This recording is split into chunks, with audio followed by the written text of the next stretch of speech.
секс. Има ли значение? По-културно, ако обичаш. Ами поне да ми беше казала.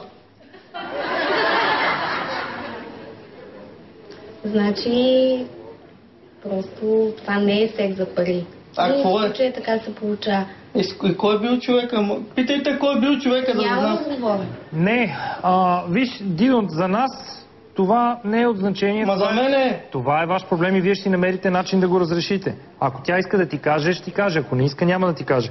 За мен е по-важно това, че Елеонора в момента по някакъв начин ми се струва, че се опитва да омаловажава това, което е направила, защото, ако добре си спомням, по време на детектора е имало и друг въпрос, който е: имала ли си интимни отношения с влиятелни мъже за пари, и на него също си отговорила да. Ей така? Да. Майка ти е си и ти. Добре, мога ли да ти задам нетактичен въпрос? Колко пари ти дадоха? Няма определен брой.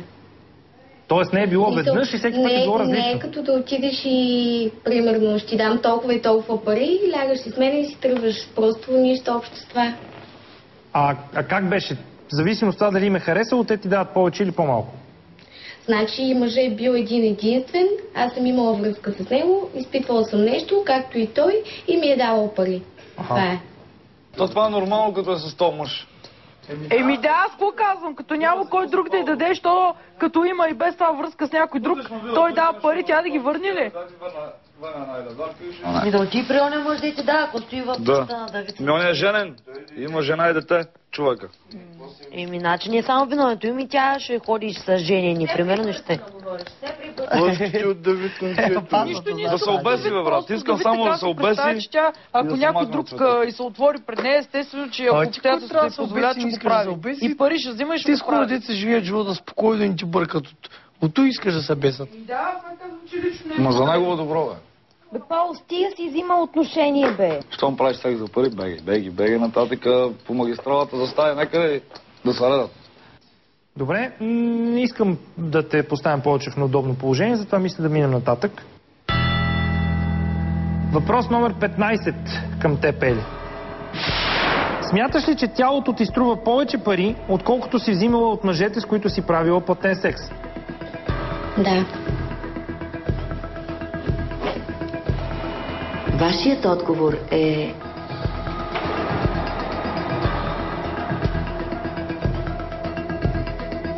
истина.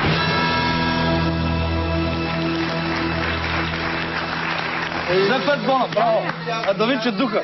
Защо ви оглеждате с чужда пари? 10 килки заслужава да вземе. Заслужава за те отговора. Ели, знаеш ли за тези неща? Не знае за тези неща. Какво мислиш за това, което тя каза? Не искам да отговаря на този въпрос. Ти не говори, ма, тървул. Ами че остава детето си, бе? Каква е тази? Аз, между другото, исках да ти кажа и да ти обясна нещо.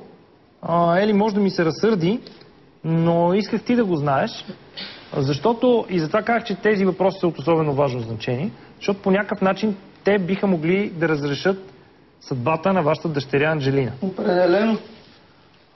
Тъй като, поне аз доколкото знам, по правило, когато става въпрос за раздяла между родители, съда присъжда родителските права в полза на майката. Това е безспорен факт. Така.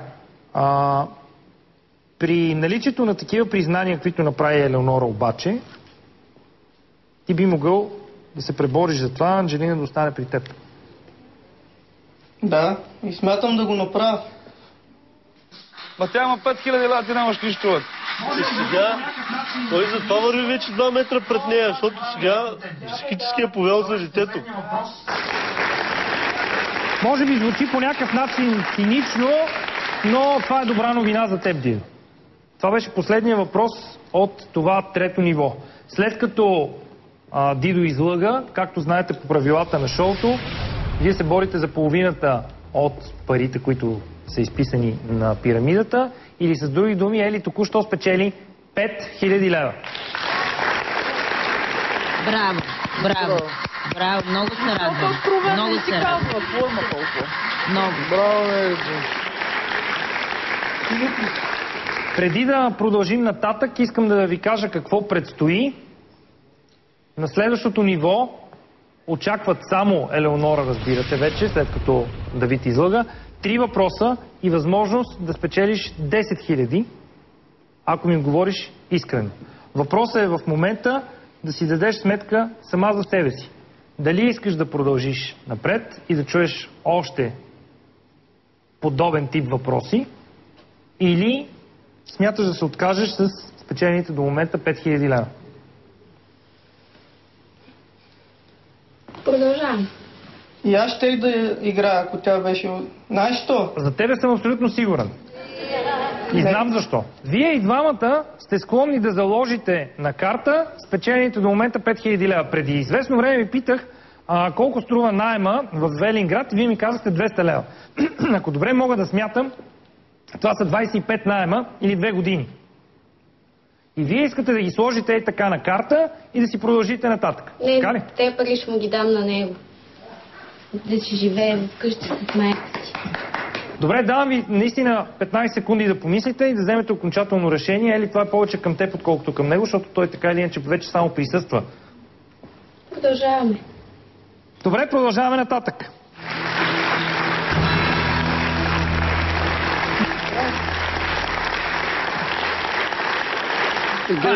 Команджика. Сгреши. Много пъти ставаше въпрос за отношенията помежду ви, за това кой на какво е готов за другия, за това кой какви жертви е направил по време на съвместното ви съжителство. Това беше тема на разговор и в къщата, и тук по време на нашето предаване.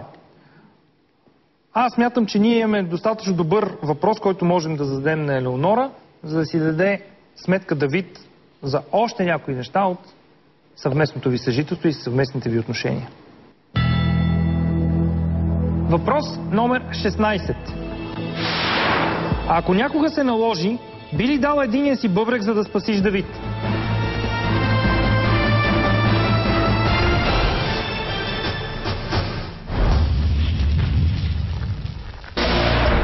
Вярно ли е, че Давид не е биологичният баща на детето?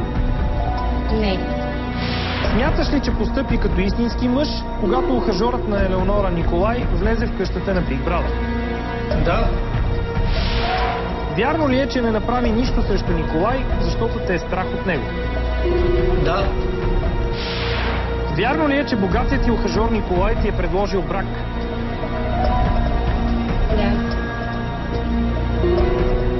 Той е улето с богат, не мога да го търпя повече. Някога правила ли си секс за пари? Да.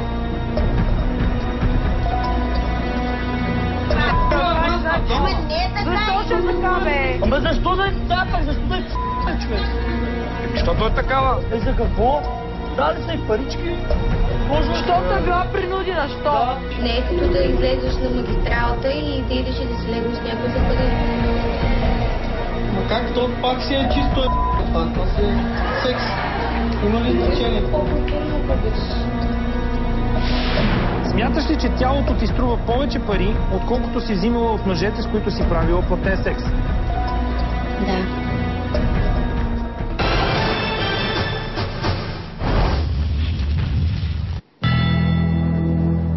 Въпрос номер 16.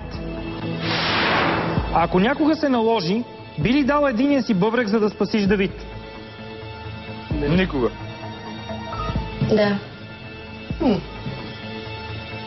Не толкова. Отговор е истина. Лъжа. Истина. Истина, тя е съжалителна, бе.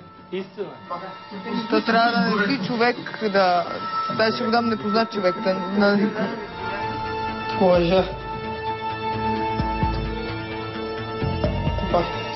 Тъпо изгорехме. Лъжа.